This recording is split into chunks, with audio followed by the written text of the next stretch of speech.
সালামুন আলাইকুম। বিসমিল্লাহির রহমানির রহিম।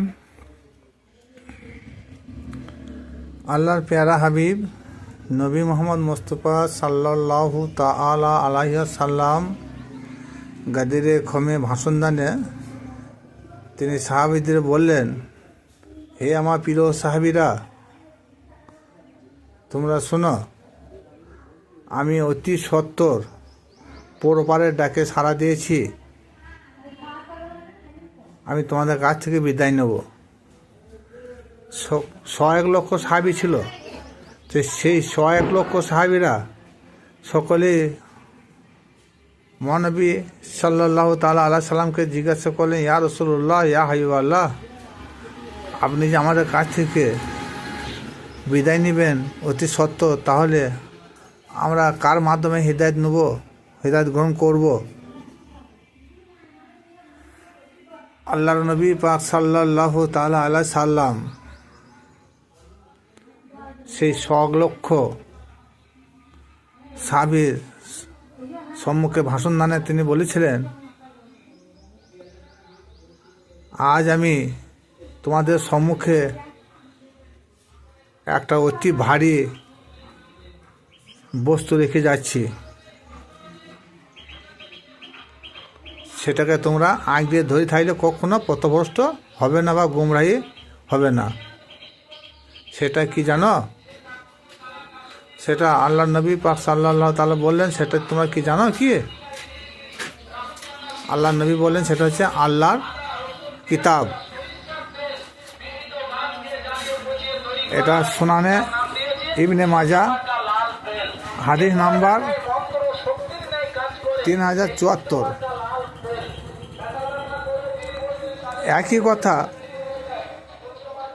সুনানে আবু দাউদ 1903, এখানেও মহানবী বলেছেন যে আজ আমি তোমাদের সম্মুখে একটা ভারী বস্তু রেখে যাচ্ছি, যেটাকে তোমরা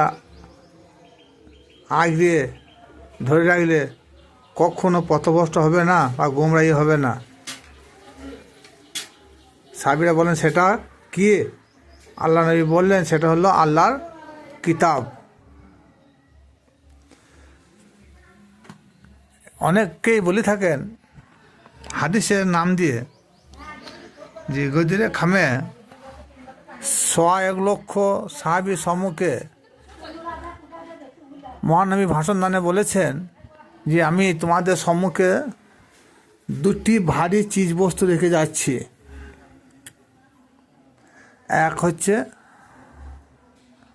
কোরআন, আর একটা হচ্ছে হাদিস। যদিও কোনো হাদিসের সনদ রয়েছে, এখানে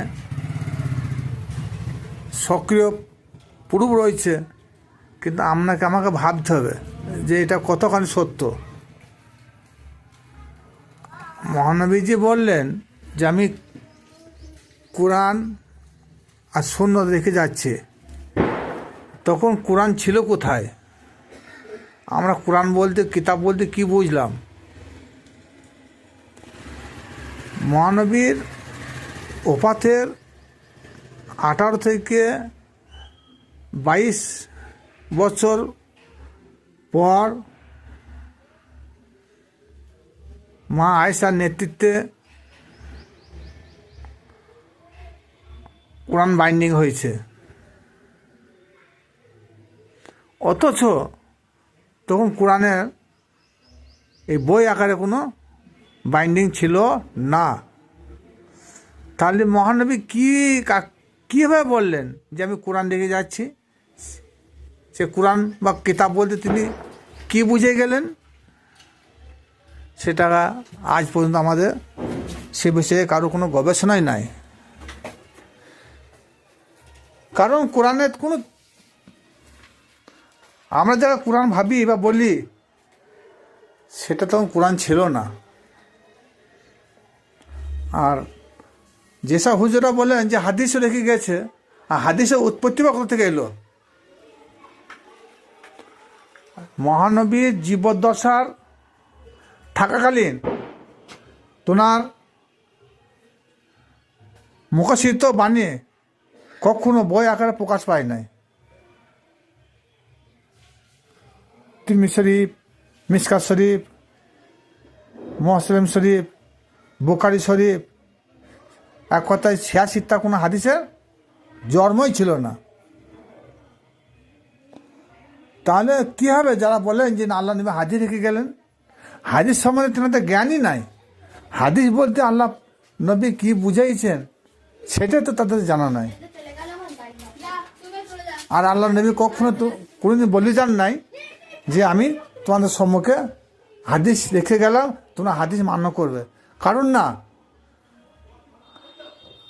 আল্লাহ নবী পাক সাল্লাল্লাহু তাআলা আলাইহি সাল্লাম তিনি বলে গেলেন যে আমি যেটা রেখে গেলাম সেটা তোমরা ঠিকমতো আঁকড়ে ধরবে, মেনে চলবে, তাতে তোমরা হিদায়াত পাবে, কখনো গোমরাহি হবে না। সেটা হলো আল্লাহর একমাত্র কিতাব। তাহলে এই কিতাবটা তিনি কাকে দেখিয়ে গেলেন? এই কিতাবটা হচ্ছে আল্লাহর রসুল। কারণ রসুল তো পর্দা নিচ্ছেন, রসুল চলে যাবেন। তাহলে কে থাকলো? আওলাদে রসুল, আওলাদে মোহাম্মদ, এনারাই হচ্ছেন শ্রেষ্ঠ কিতাব। তাহলে আজ কিছু শরীয়তের হুজুরা বলছেন যে কোরআন ও হাদিস মানতে হবে। হাদিস মানতে হবে এ কথাটা কোনো প্রুফ নাই। কারণ সূরা হাক্কা কি বলেছে? ইন্নাহু লা কাউলু রাসূলিল কারীম। আমরা সবাই জানি, সমস্ত দেশে হুজুরা বলেও থাকেন যে কোরআন হচ্ছে আল্লাহর বাণী। একটাও কোরআনের সমগ্র কোরআনে এরকম আয়াত নয়।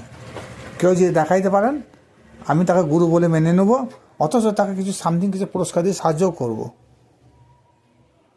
আর যদি কেউ কোন দূর দেশ থেকে আসেন তাকে সমস্ত খরচ বহন করব, কারণ আর আমারও শিক্ষা লাভ হবে।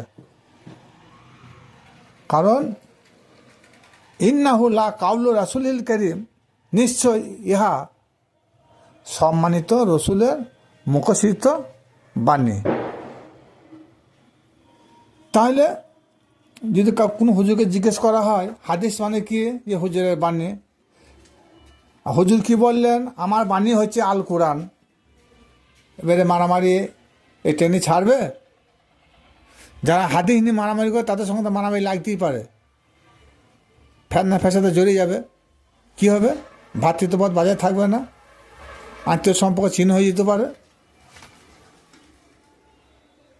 কারণ সঠিকটা নির্ণয় করতে গিয়ে যদি ভ্রাতৃত্ববোধ বজায় না থাকে, আত্মীয়তার সম্পর্ক ছিন্ন হয়ে যায়, বন্ধু সম্পর্ক না থাকে,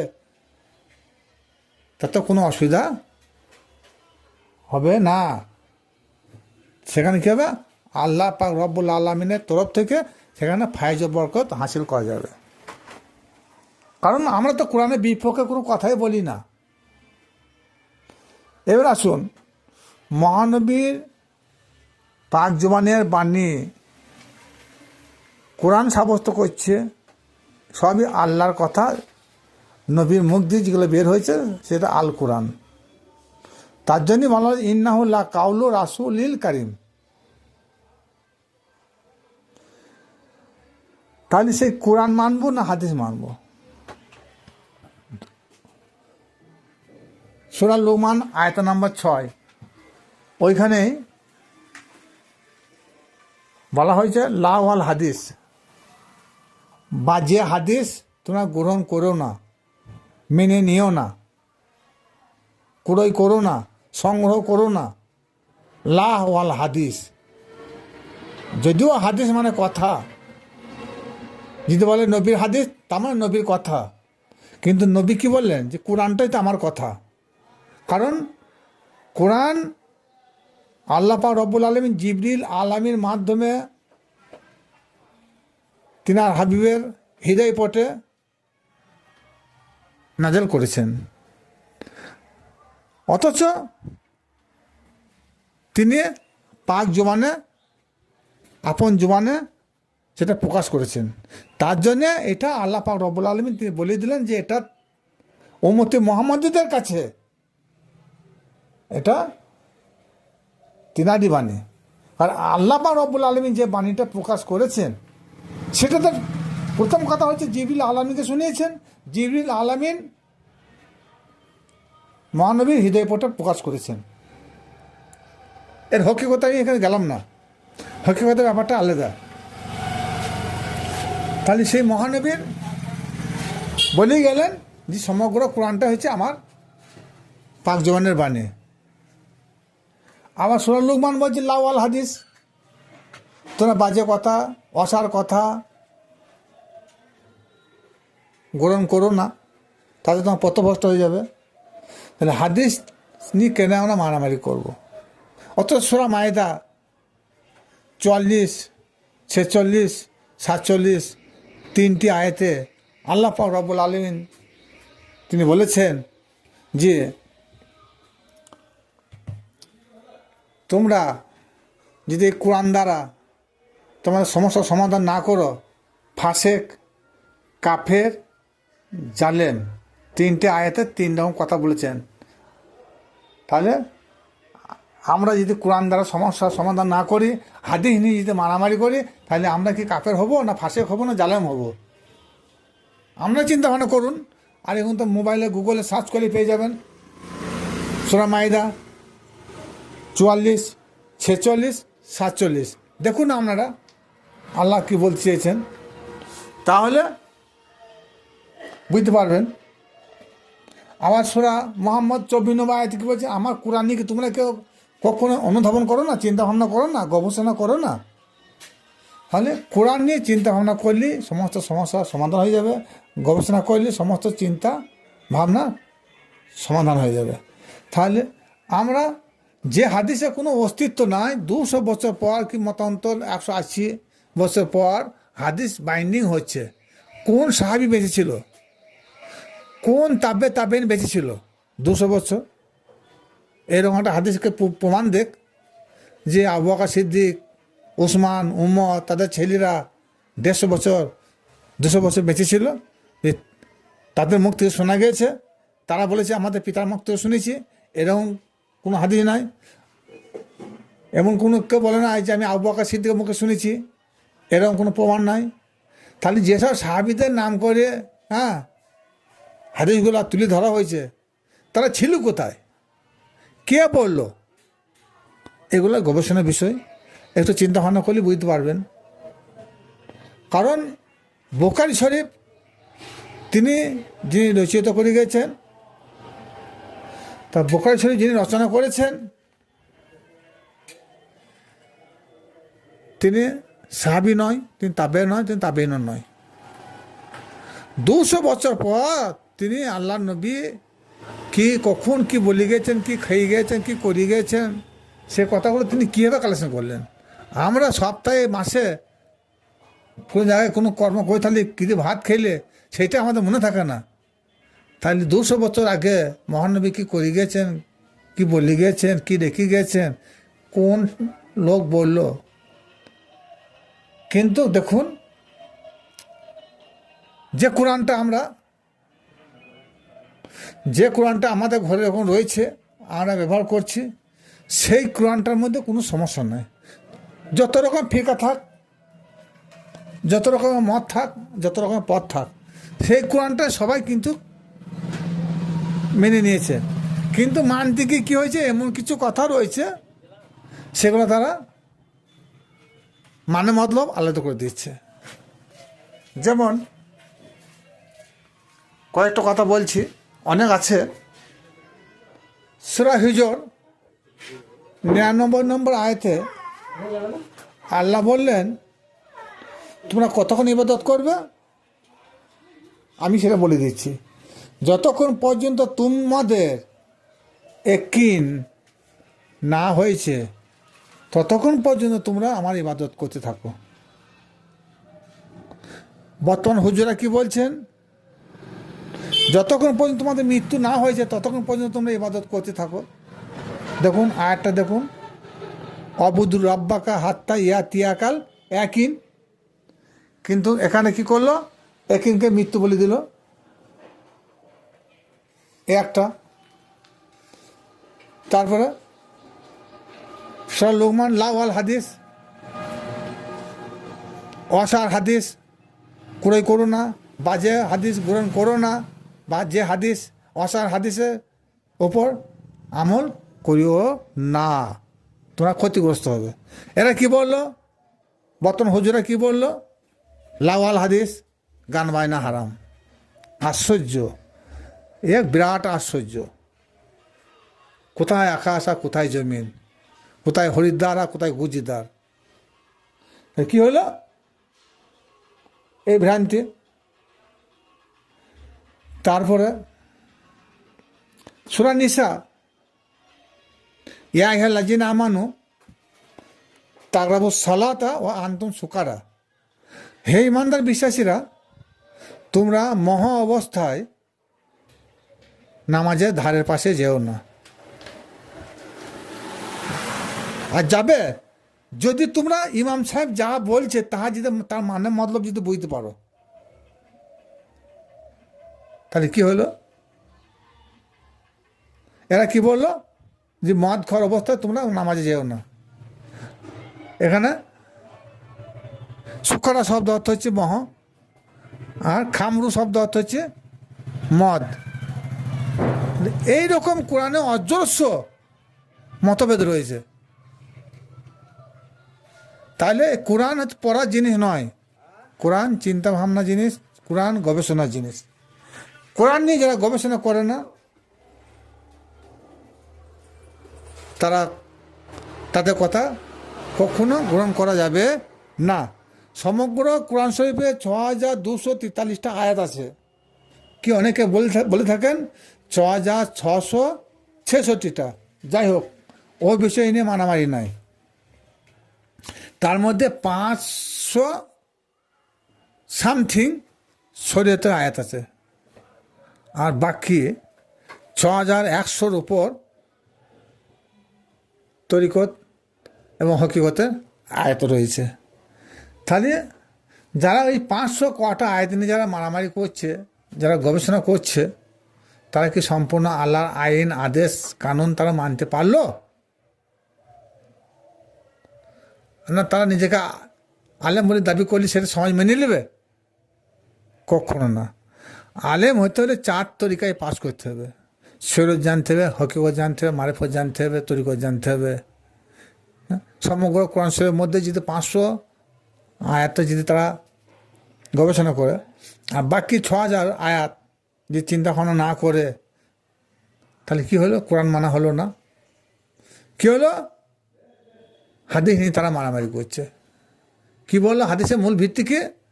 নামাজ রোজা করো, জান্নাত চলে যাও। ঠিক মতন অজু করো, হ্যাঁ, হাতে কোনো একটা লোম না ভিজলে অজু হবে না, পায়ে গোড়ালিতে পানি না পৌঁছালে ঠিক মতো অজু হবে না, নাকের ভিতরের মধ্যে পানি না পুশ করলে অজু হবে না। বিভিন্ন রকম ফতোয়া, কিন্তু এতে কী হচ্ছে? এগুলো কিন্তু হকিকত নয়। শরীরের মধ্যে পানি ঢাললে শারীরিক একটা ব্যায়াম আছে, সেটা পরিষ্কার হবে, ঠিক আছে। কিন্তু অজু করি, যেটা আমাদের যেটা হাতে মুখে পানি দিয়ে গড়গড়া করা হয়, নাকে মুখে পানি দেওয়া হয়, মোছা করা হয়, টাঙ্গি পর্যন্ত ধোয়া হয়, এগুলো হচ্ছে, এটা কি পবিত্র হওয়া যায়? পবিত্র হওয়া যায় না। এগুলো হচ্ছে পরিষ্কার হওয়া যায়, কিন্তু পবিত্র আলাদা। বাহ্যিক দিক থেকে এগুলো পরিষ্কার করা হয়, কিন্তু অন্তর শুদ্ধি, অন্তর পবিত্র করতে গেলে আল্লাহ জিকিরের মাধ্যমে আমাকে অন্তর পবিত্র করতে হবে। যা ওদিকে বেশি যাব না, এই বিষয়টা কেমন নয়, কিন্তু বিষয় হলো যে আমরা যে আল্লাহর হাদিস কোরআনের যে বিভ্রান্তি রয়েছে, যে জালিয়াতি রয়েছে, সেই সম্পর্কে কিছু তুলে ধরলাম।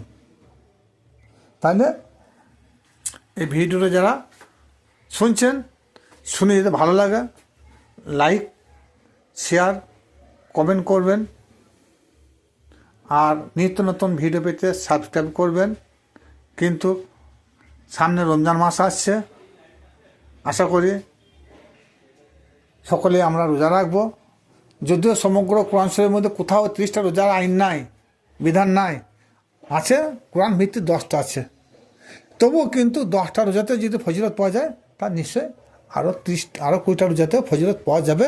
সেই বিষয় নিয়ে যেন কেউ হাদিস নিয়ে মারামারি না করা হয়। কিন্তু 10টা রেখে যদি নেকি পাওয়া যায়, সব পাওয়া যায়, তাহলে নিশ্চয়ই আর 10টা আর 20টা রাইলেও তাতে কোনো যেন অসুবিধা হতে পারে না, তাতে লাভই হবে। কিন্তু মূল বিষয় হলো আল্লাহ পাক রব্বুল আলামিন যেগুলো কোরআনে বলে গিয়েছেন, কিন্তু কিছু বর্তমান হুজুরা তার অপব্যাখ্যা করছে, সেই সম্বন্ধে কিছু সংক্ষিপ্ত আলোচনা করলাম। আসসালামু আলাইকুম।